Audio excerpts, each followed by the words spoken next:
कुछ बात होते ही, पावन राम कथा की कुछ बात होते ही आते हैं बजरंगी।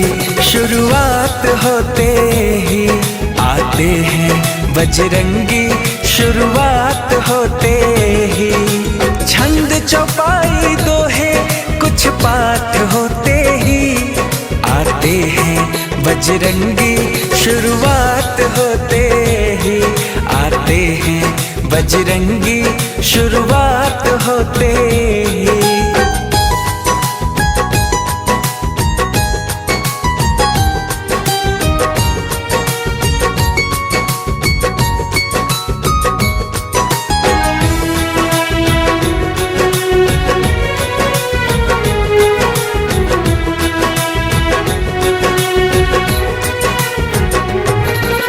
भक्तों के हृदय में बसकर मस्त मगन हो जाते हैं। श्री राम की चर्चा सुनकर सुध बुध वो खो जाते हैं। भक्तों के हृदय में बसकर मस्त मगन हो जाते हैं। श्री राम की चर्चा सुनकर सुध बुध वो खो जाते हैं। जय श्री राम के जयकारे एक साथ होते ही, जय श्री राम के जयकारे एक साथ होते ही आते हैं बजरंगी। शुरुआत होते ही आते हैं बजरंगी, शुरुआत होते ही।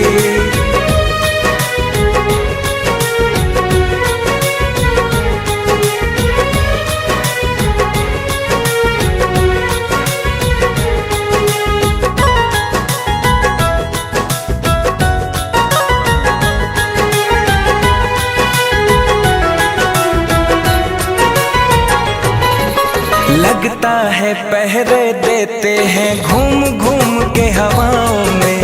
हनु का होना लगता है धरती पर दसों दिशाओं में। लगता है पहरे देते हैं घूम घूम के हवाओं में। हनु का होना लगता है धरती पर दसों दिशाओं में। मंदिर की ज्योति में बसते रात होते ही, मंदिर की ज्योति में बसते रात होते ही आते हैं बजरंगी। शुरुआत होते ही आते हैं बजरंगी, शुरुआत होते ही।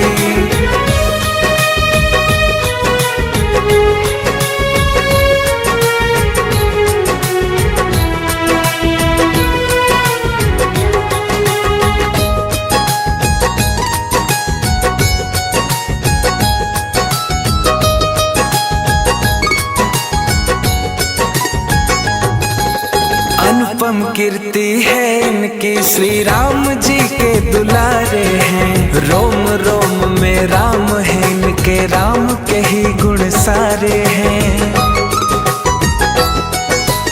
अनुपम कीर्ति है इनकी, श्री राम जी के दुलारे हैं। रोम रोम में राम है इनके, राम के ही गुण सारे हैं। मर्यादा श्री राम का एहसास होते ही, मर्यादा श्री राम का एहसास होते ही आते हैं बजरंगी। शुरुआत होते ही आते हैं बजरंगी, शुरुआत होते ही।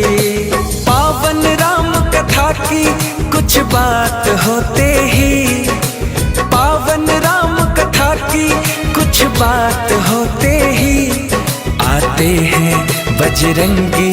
शुरुआत होते ही आते हैं बजरंगी, शुरुआत होते ही। छंद चौपाई दोहे कुछ पाठ होते ही आते हैं बजरंगी।